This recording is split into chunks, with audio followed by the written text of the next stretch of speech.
The congressional hearing room fell into stunned silence as Representative Jasmine Crockett reached into her briefcase and pulled out an iPad. Charlie Kirk, founder of Turning Point USA, sat motionless at the witness table, his usual confident smile beginning to fade. What happened in the next 30 seconds would ripple across political media and leave millions wondering, how did Kirk not see this coming? Before we break down this moment that has everyone talking, make sure to subscribe and turn on notifications so you never miss key political events shaping today's national debate. Whether you're watching from Texas, California, or anywhere in between, drop a comment below and tell us where you're tuning in from. The tension in room 2154 of the Rayburn House office building was already high when Kirk arrived that morning. He came armed with talking points, neatly printed statistics, and the assurance of someone who had debated on campuses for years. But Crockett had something he didn't anticipate. Video evidence that would dismantle his testimony live on C-SPAN before millions of viewers. "Mr. Kirk," Crockett began, her voice steady and cutting through the murmurs, "you've just testified under oath about statements you claim you never made. Would you like to reconsider that testimony before I show this committee and the American people what you actually said?" The camera zoomed in on Kirk's face. For the first time in his career, the conservative activist looked uneasy. To understand why this moment carried so much weight, it helps to know who these two individuals are and why their clash symbolized something greater than a routine hearing. At 30, Charlie Kirk had built an empire.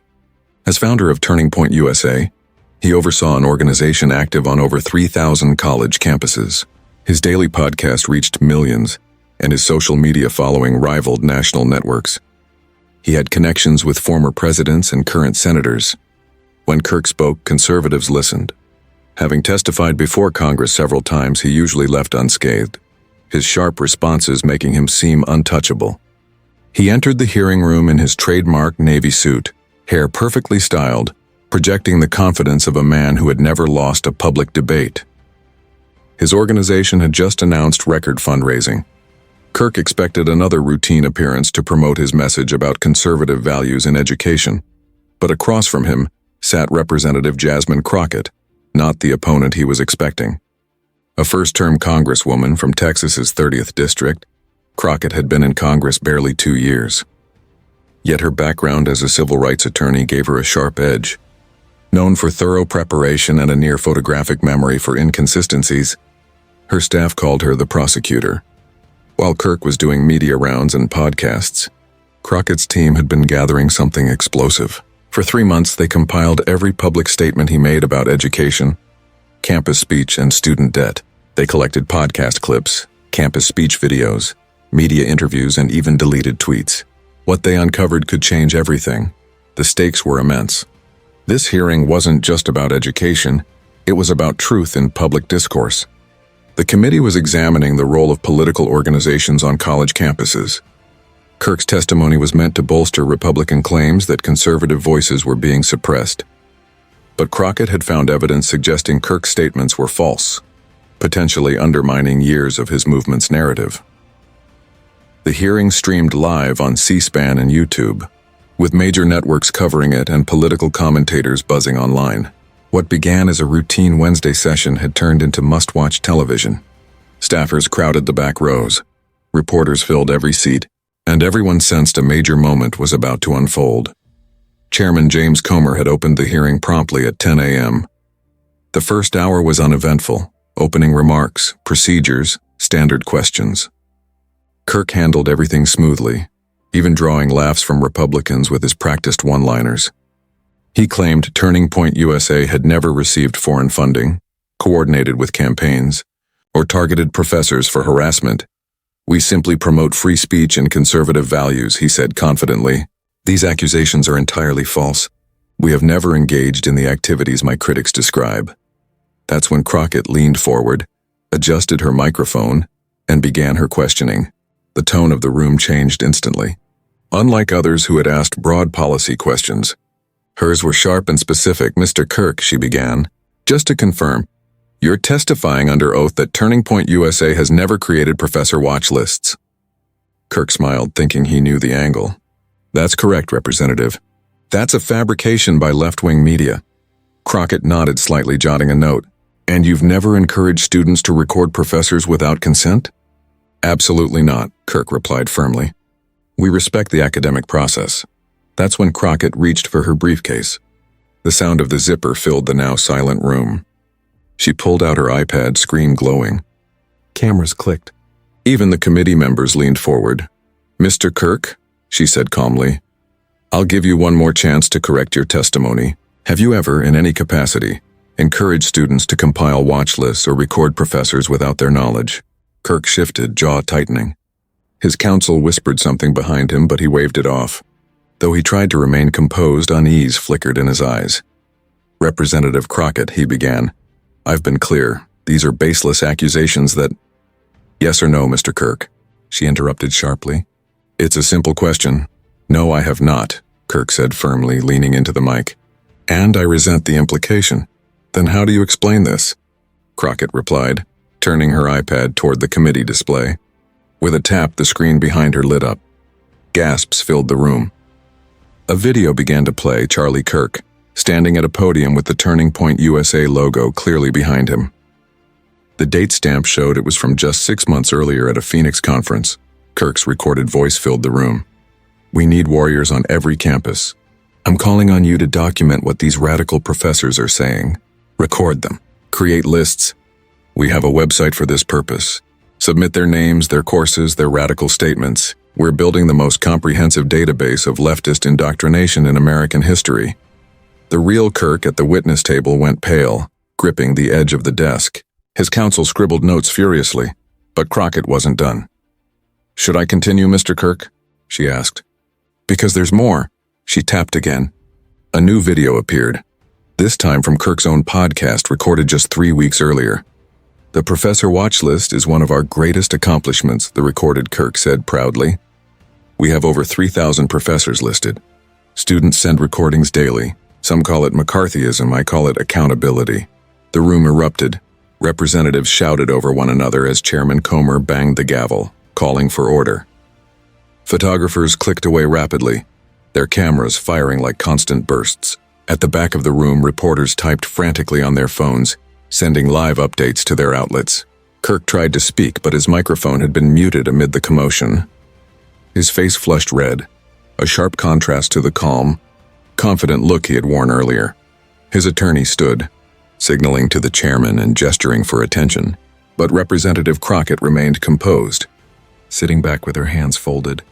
She watched the scene unfold with the measured satisfaction of someone who had just made her point clear. When order was finally restored, Chairman Comer, a Republican who had earlier shown sympathy toward Kirk, looked uneasy. Mr. Kirk, you do understand you're under oath, he said. Kirk finally spoke, though his voice cracked slightly. Mr. Chairman, those videos were taken out of context. Out of context? Crockett leaned forward, her tone cutting through his attempt to recover. Mr. Kirk, you explicitly said, we have a website specifically for this purpose. What context changes that? Kirk's lawyer rose formally. Mr. Chairman, we request a brief recess to consult with our client. Denied, Crockett replied firmly before Comer could respond. Mr. Kirk came here voluntarily. He waived his Fifth Amendment protections and was eager to testify. Now he should explain to the American people why he misled this committee. The atmosphere in the room grew heavy. Kirk looked as if he wished he could sink into his chair. His trademark composure and sharp rebuttals had deserted him. For years he had been the one putting others on the defensive, creating viral clips where he owned opponents with quick logic. Now the tables had turned, and the moment was unfolding live before millions. I misspoke, Kirk managed. What I meant was, you misspoke? Crockett's voice rose slightly, showing her first sign of frustration. Mr. Kirk, you didn't misspeak, you lied. You sat there, took an oath to tell the truth, and then deliberately misled this committee and the public. She reached into her briefcase and pulled out a stack of papers, each marked with a yellow sticky note. I have 17 separate instances where you promoted the Professor Watch List. Statements from podcasts, speeches, tweets, and fundraising emails. Would you like me to read them all into the congressional record? Kirk's attorney interjected again. Representative Crockett, this is clearly an ambush. An ambush? Crockett turned toward him. Your client came here to discuss his organization's activities. I'm simply asking about those activities using his own words. If showing someone their own statements counts as an ambush, perhaps he shouldn't have made them in the first place. She turned back to Kirk. Or perhaps he shouldn't have denied them under oath. The Republican members of the committee were silent. Several looked down at their phones, likely tracking the online reactions spreading across social media. Representative Jim Jordan, one of Kirk's most vocal allies, was whispering urgently to an aide. Representative Matt Gaetz, who had publicly supported Turning Point USA, quietly left the room. Crockett continued in her steady, methodical tone. Mr. Kirk, let's move to another statement. You testified that Turning Point USA has never coordinated with political campaigns. Is that correct? Kirk hesitated. The direction of her questioning was now obvious. Whatever he said, she likely had evidence ready. His thoughts raced through meetings, emails, and calls, trying to predict what she had. To the best of my knowledge, he began cautiously. To the best of your knowledge? Crockett interrupted. Mr. Kirk, you're the founder and executive director. If coordination occurred, you'd be aware of it, wouldn't you? We follow all applicable laws and regulations, he replied carefully. That's not what I asked, Crockett said, her voice precise and deliberate. Have you or your organization ever coordinated with political campaigns, yes or no? The silence that followed seemed to stretch endlessly, though it lasted only seconds. Everyone in the room and watching online waited for his answer. I would need to review our specific activities to give a complete response, Kirk finally said, his tone barely audible. Crockett smiled slightly, as though hearing exactly what she expected. She reached again for her iPad. Let me help refresh your memory, Mr. Kirk.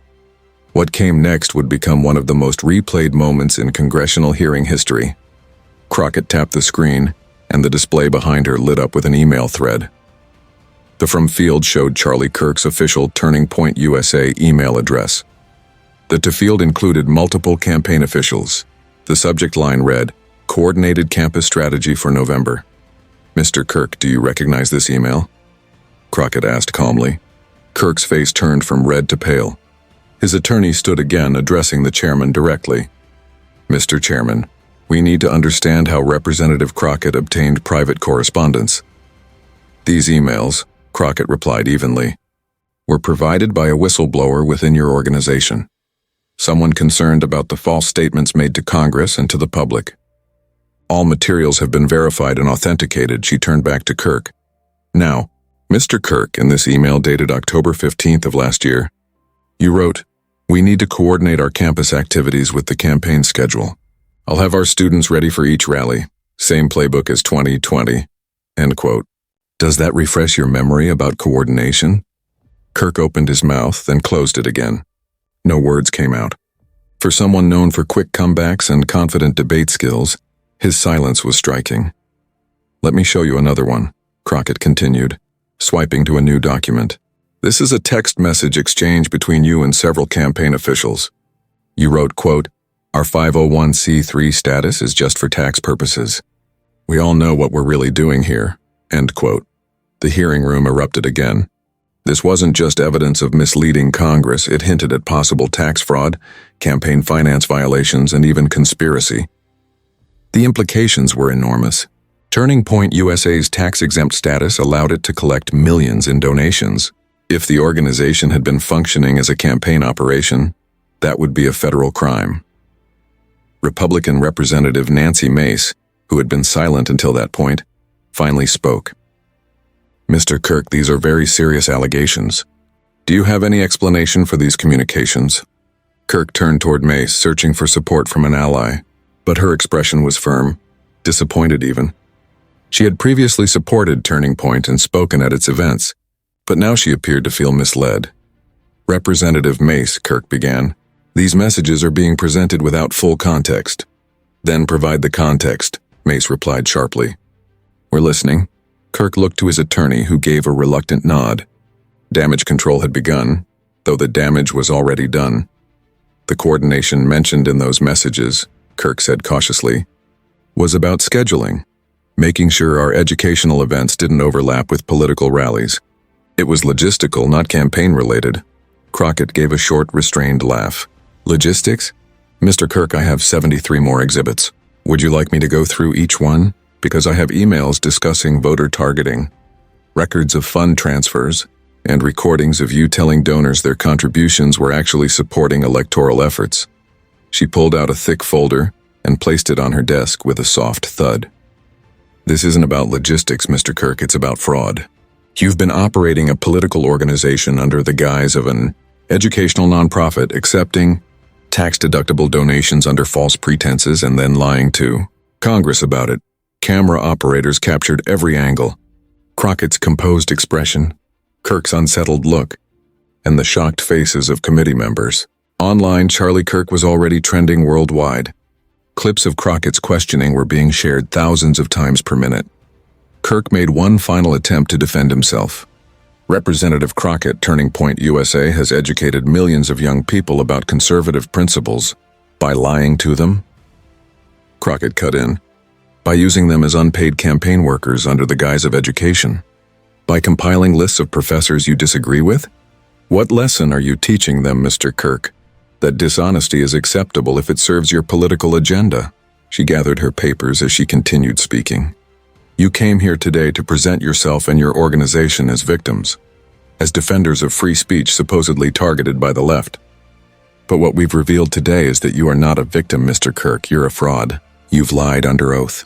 You've potentially committed tax violations, and you've deceived countless young people who believed in your message. The room fell silent again, broken only by the sound of camera shutters and typing reporters. Every eye was on Kirk, waiting for a response. None came. His attorney finally spoke.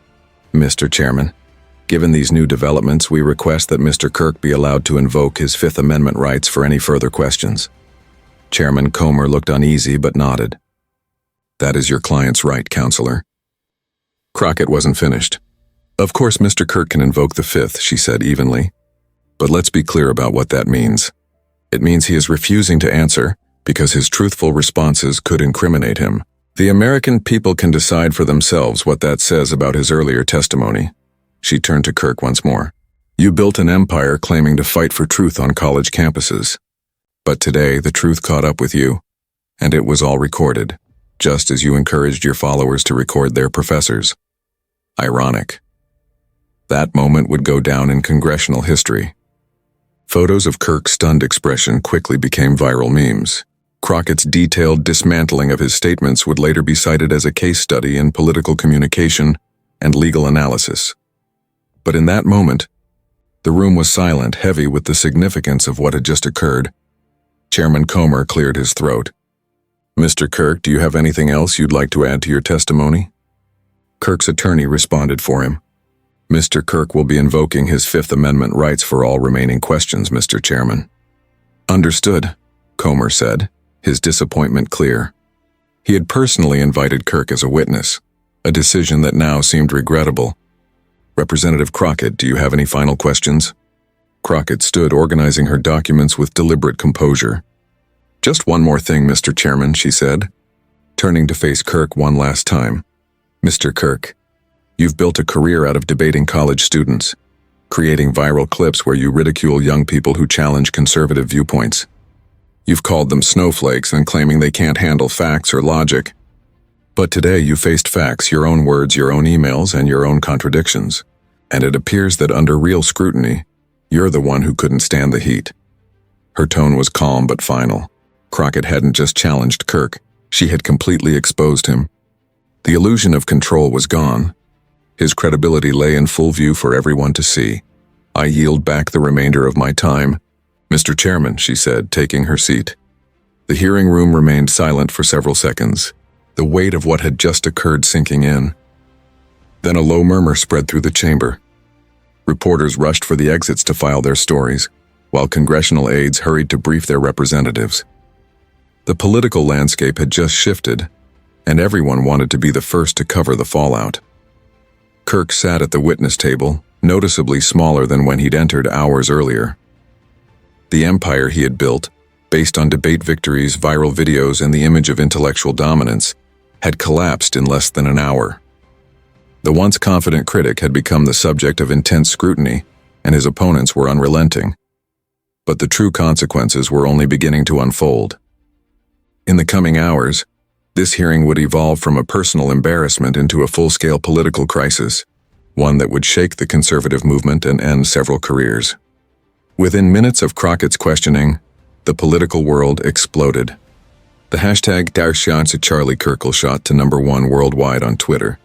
Clips of his shocked expression as Crockett read his emails aloud circulated everywhere.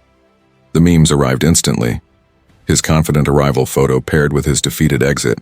His famous "facts don't care about your feelings" slogan repurposed over footage of his visible distress. Even his Professor Watchlist website was hacked to redirect to a looping clip of Crockett saying, "You're a fraud." Major networks broke into regular programming with breaking news alerts. CNN's headline read, "Turning Point USA founder accused of lying to Congress." Fox News, a frequent platform for Kirk, reported it more cautiously.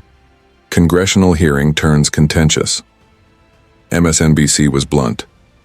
Charlie Kirk exposed by facts and logic. Within an hour, the first major political reaction arrived. Representative Matt Gaetz, who had quietly left during Crockett's questioning, tweeted, "I am deeply concerned by what we witnessed today.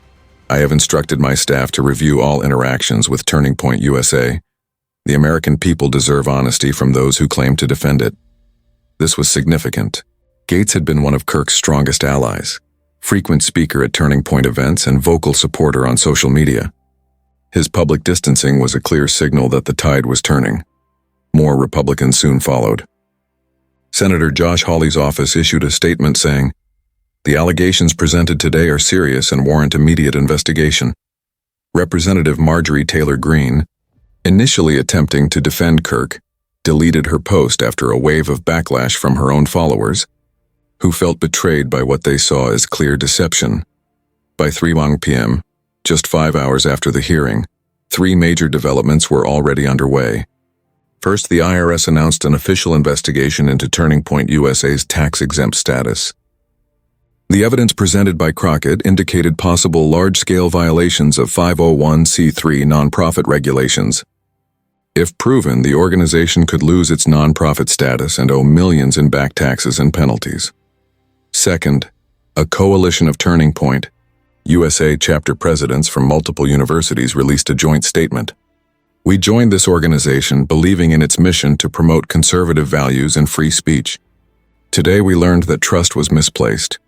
We are suspending all chapter activities pending a full explanation from leadership." Third, and most damaging, the organization's largest donor, a billionaire tech entrepreneur who had contributed over $20 million, announced he was suspending all financial support immediately and demanding an independent audit of how his donations were used. Kirk attempted to respond.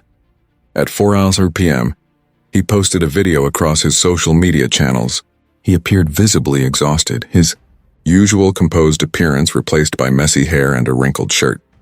The confident orator once able to command crowds of thousands was gone, replaced by a man struggling to salvage his reputation. "Today's hearing was nothing more than a political attack," Kirk began, his voice lacking its usual certainty. Representative Crockett presented selective evidence without proper context. "Turning Point USA has always followed the law, and when the full facts are known, we will be cleared." The reaction was swift and harsh. The video was overwhelmed with negative feedback, receiving far more criticism than support. Disappointed followers voiced their anger in the comments. "I donated because I thought you were different," one wrote. "You're just another part of the system." Another said, "I defended you to my friends. Now I look foolish. Thanks for nothing, Charlie." Even conservative figures who had long supported him began to distance themselves. Ben Shapiro tweeted, "If today's allegations are true, this is deeply disappointing. Conservatives must hold ourselves to the highest standards of honesty." Tucker Carlson, who had hosted Kirk numerous times, simply commented, "We need answers." But the most severe backlash came from college campuses, once Turning Point's core base. At Arizona State University, home to its largest chapter, students organized a spontaneous protest. They burned Turning Point merchandise and chanted, "Charlie Kirk lied.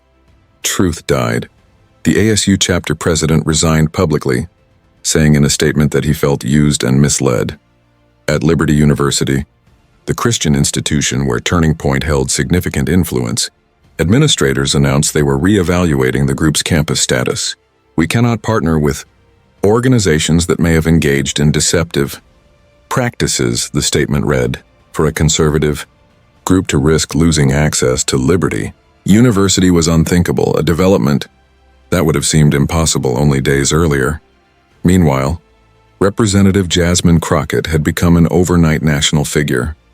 Yet she handled the sudden attention with the same composure she displayed during the hearing. That evening, she appeared on The Rachel Maddow Show, wearing the same navy suit from the committee session, calm and precise as ever. "This isn't about me," Crockett said. "This is about accountability. For too long, groups like Turning Point USA have operated behind a false educational front while engaging in political campaigning. They've exploited young people's passion for civic involvement and used them as unpaid campaign labor. That's wrong no matter what side you're on." When Maddow asked about the whistleblower who had provided the internal emails, Crockett was cautious but firm. "I can't discuss details, but I will say this. This person showed real courage. They saw wrongdoing and chose truth over loyalty. That's what patriotism looks like." The interview drew over 3 million live viewers, with millions more watching online. Crockett's social media following grew by 500,000 in a single day. She received numerous invitations for TV appearances, book deals, and keynote speeches, but declined most offers, stating that her focus remained on her congressional work. By the next morning, the story had gone global. The BBC ran a feature on political accountability, and the US German outlets used it to highlight challenges facing American democracy. Even Russian state media, always quick to showcase US controversies, covered it extensively. The legal consequences were also becoming clearer. Former federal prosecutor Preet Bharara appeared on CNN to analyze the case. If these emails are authentic, and there's no reason to doubt Representative Crockett's evidence, then we could be looking at wire fraud, tax fraud, campaign finance violations, and perjury for lying to Congress, he explained. Mr. Kirk could face serious federal charges. While the Department of Justice offered no official comment, insider reports suggested that the Public Integrity Section was reviewing the material closely. The FBI had reportedly begun contacting both current and former Turning Point employees. 3 days after the hearing, the situation escalated again. The New York Times published an explosive investigation featuring 7 former Turning Point staffers who supported Crockett's claims, and revealed even more. They described an internal culture built on deceit, where the educational mission existed only as a cover for political coordination. One former employee went further, alleging that Kirk had personally instructed staff to destroy evidence of campaign-related activities. Another former employee revealed that staff were told to write fake student testimonials for fundraising materials. In response, Kirk attempted to regain control. He hired a crisis management firm and brought in a new legal team. Hoping for a fair platform, he appeared on the Joe Rogan Experience, believing the long-form interview would allow him to explain his side. But even Rogan, once friendly toward him, didn't hold back. "Dude, you said one thing under oath and the complete opposite on your own podcast," Rogan said directly. "How do you explain that?" Kirk's answer, filled with vague deflections and complaints about cancel culture, only made matters worse. The episode was widely viewed as a disaster. Even his supporters were unimpressed. One YouTube comment summed up the reaction. Joe gave him every chance to be honest, and he still couldn't do it. A week after the congressional hearing, Turning Point USA's board of directors held an emergency meeting. Leaked details suggested it was deeply divided. Some members pushed for Kirk's immediate resignation, while others argued to stand by him. The final decision was close, but the outcome was announced in an official statement. Charlie Kirk has agreed to take an indefinite leave of absence from Turning Point USA to focus on his legal matters. It was a polite way of confirming that he had been forced out of the organization he founded. Sources close to the board told reporters that several major donors had threatened lawsuits if Kirk remained in charge. Legal advisors also warned that keeping him would worsen the group's position with investigators. Even his most loyal allies agreed that he had become too damaging to the brand. Kirk released his own statement an hour later, clearly crafted by attorneys. "I am proud of what Turning Point USA has achieved and confident in its future. I look forward to clearing my name and continuing the fight for conservative values. But privately, everyone understood his career at Turning Point was over. His scheduled speeches were canceled, sponsors withdrew from his podcast, and universities that had previously paid him large appearance fees demanded refunds.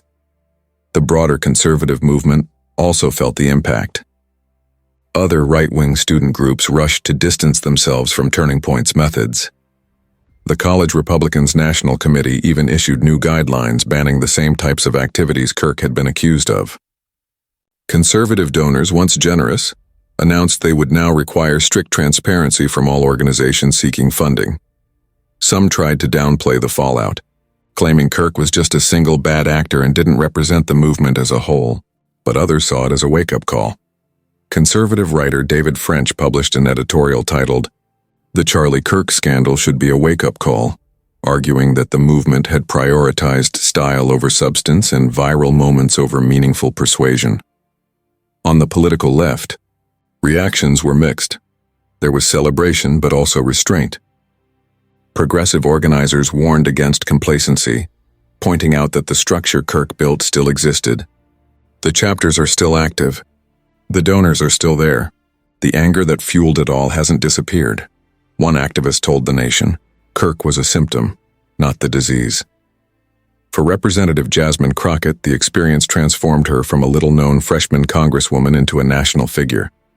The attention came with risks. She received death threats from Kirk's most extreme supporters, forcing her to increase security. Yet she also received thousands of messages from young conservatives thanking her for exposing the truth. One letter from a Brigham Young University student read, "I'm a conservative and will stay one, but I respect you for reminding us that leaders must be accountable. Truth matters more than winning." 3 weeks after the hearing, the situation reached its peak. The Department of Justice formally announced that Charlie Kirk had been indicted on 5 federal charges: perjury, wire fraud, tax fraud, conspiracy to defraud the United States, and campaign finance violations. The indictment was extensive in its detail, including evidence that hadn't been presented during the hearing.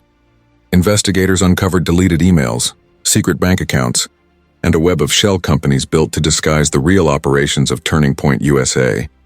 Kirk surrendered to federal authorities on a Thursday morning.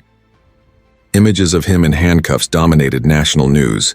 He was released on $2 million bail under strict conditions, including surrendering his passport and wearing an ankle monitor. His attorney briefly addressed the media, insisting on Kirk's innocence and promising a strong defense. Behind the scenes, however, insiders reported that Kirk's legal team was already exploring a plea deal. The evidence was overwhelming, and conviction on all charges could mean more than 20 years in federal prison. For a 30-year-old, it was a remarkable downfall. The trial would later become one of the most closely watched political cases in years, but that was still months away. In the meantime, the political landscape had shifted dramatically. Young conservatives began to question the leaders they once followed. Donors demanded accountability, while congressional Republicans quietly worried that other allied groups could face similar investigations. Turning Point USA attempted to move forward without Kirk, appointing a new executive director and promising internal reforms. But the damage was irreversible. Chapters closed, donations dried up, and within 6 months the organization that once claimed 3,000 campus chapters had fewer than 300. The empire Kirk had, built on falsehoods, collapsed almost as quickly as Representative Crockett had dismantled his credibility. The Professor Watch List website was taken down after several universities threatened legal action. Its controversial database of radical professors was destroyed as part of a settlement. Professors who had been targeted described the harassment they endured: death threats, job pressures, and students secretly recording lectures. The full human cost of Kirk's operations was only beginning to be understood. Some of Kirk's former associates tried to distance themselves, claiming they too had been misled. But leaked emails and recordings showed that many had known about the misconduct and ignored it because the organization was politically useful. The scandal spread, implicating several other conservative figures closely tied to Kirk. Meanwhile, Jasmine Crockett's influence in Congress grew. With her elevated profile, she introduced legislation to strengthen oversight of nonprofit political organizations. The Crockett Amendment, requiring greater transparency for 501c3 groups, earned bipartisan support, as few wanted to appear aligned with Kirk's deceptions. Crockett also mentored young leaders, especially women of color entering politics. She emphasized preparation and diligence. That hearing didn't happen by chance, she would say. It was months of research and careful planning. A 5-minute viral moment was built on 5,000 hours of work. Her story became a case study across disciplines. Law schools analyzed her questioning technique. Journalism programs examined how the story spread. Political science departments studied how a single hearing could topple a movement. Business schools used it as an example of failed crisis management. 6 months after the hearing, a Netflix documentary premiered, The Watch List: The Rise and Fall of Charlie Kirk. It featured interviews with former employees, professors, and students. Crockett declined to appear, saying the story wasn't about her. Kirk, through his lawyers, threatened to sue but never followed through. The documentary revealed even darker details. A covert research unit had conducted surveillance on professors and tracked student social media to identify recruits or perceived enemies. They even shared information with employers to harm progressive student activists' job prospects. One student from Ohio State recounted how Turning Point tried to destroy her life after she protested them. They posted my address online, sent people to follow me, and called my parents' workplaces trying to get them fired, she said. It was harassment, plain and simple. These revelations prompted new investigations. Attorneys general in multiple states launched probes into possible violations of harassment laws. Civil lawsuits followed from professors and students. What began as a congressional inquiry now threatened the organization's very existence. A year later, Kirk's criminal trial began in Washington, D.C., drawing global media attention. The proceedings lasted 3 weeks. The prosecution's case, built on evidence first exposed by Crockett, was devastating. Their key witness, Kirk's former chief operating officer, testified under immunity, detailing how Kirk had violated tax laws, directed illegal campaign coordination, and ordered destruction of evidence once he learned of the investigation. Charlie always said winning was the only thing that mattered, she testified. He said laws were for losers, and believed he was untouchable because of his political connections. Kirk's defense portrayed him as a passionate young activist who made mistakes but never intended to break the law. Character witnesses spoke about his charity work and commitment to conservative ideals. But the evidence was too strong. Emails, recordings, and financial records clearly demonstrated fraud.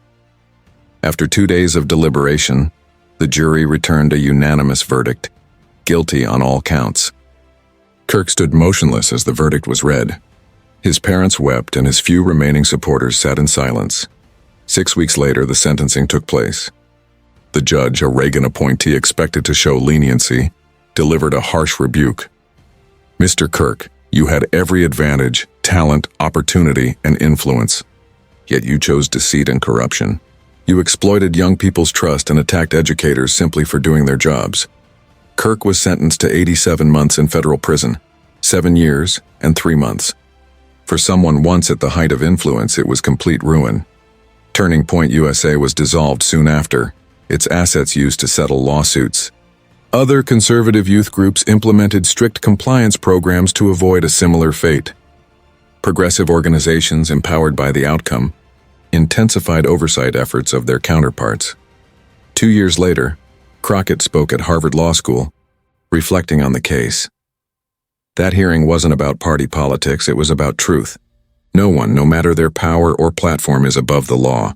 Charlie Kirk believed he could lie his way to success. He learned that in America, truth still matters. Her address went viral and inspired a new generation of lawyers and advocates.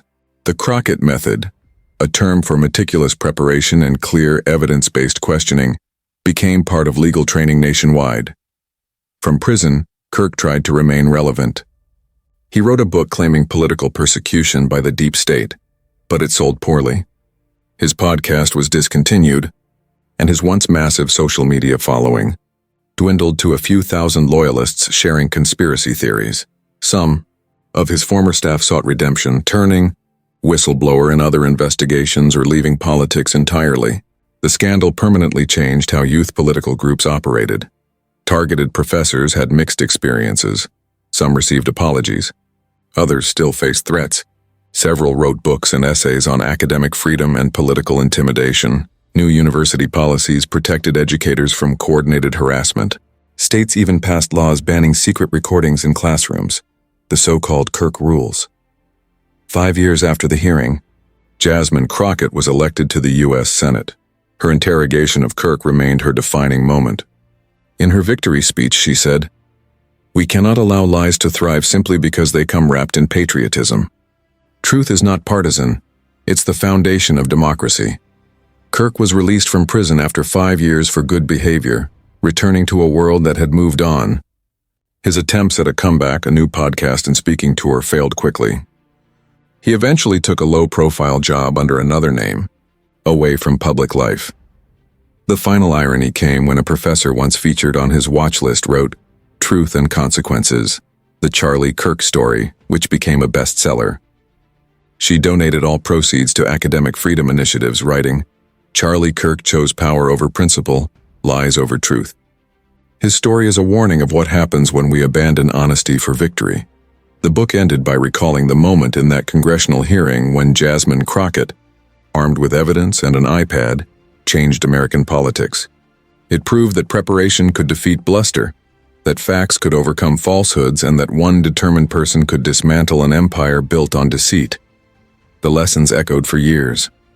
Activists learned that digital footprints never disappear. Donors demanded transparency. Politicians realized that hearings could end careers. And in Texas, Senator Jasmine Crockett kept working.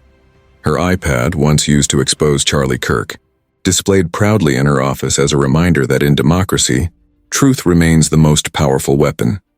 What you've just heard is a reminder that no matter how powerful someone appears, no matter their money, influence, or followers, truth eventually surfaces. Charlie Kirk believed his connections would protect him from accountability. But one representative armed with facts changed everything. This story, though dramatic, carries real lessons for today. Misinformation spreads faster than facts, and too often, popularity outweighs integrity. Oversight, whistleblowers, and accountability are not partisan. They are essential for democracy. If we let lies go unpunished, if we value winning over truth, we erode the foundation of our society. For young viewers, remember, the organizations asking for your time and energy owe you honesty in return. Ask questions, seek transparency, and speak up against wrongdoing even within your own ranks. Whistleblowers showed more courage than those who stayed silent. And for leaders, remember, every word and action is recorded. In the digital age, dishonesty has a long memory. Finally, remember that opponents are still human beings deserving respect. The professor who wrote about Kirk's downfall chose forgiveness over vengeance, understanding that he was both perpetrator and product of a toxic culture. We can defend our beliefs without dehumanizing others. If this story made you reflect on truth in politics, hit subscribe, tap the notification bell, and share your thoughts in the comments. What do you think about accountability in politics? Should more leaders face the kind of scrutiny Charlie Kirk did? How can we ensure truth wins over lies? Democracy isn't a spectator sport. It demands engagement, awareness, and integrity. The next Charlie Kirk may already be building their platform. The next Jasmine Crockett may already be preparing to expose them. The question is, which side of history will you be on? Thank you for watching. And until next time, keep seeking truth, demanding accountability, and remembering that in democracy, we the people hold the ultimate power, the power of truth.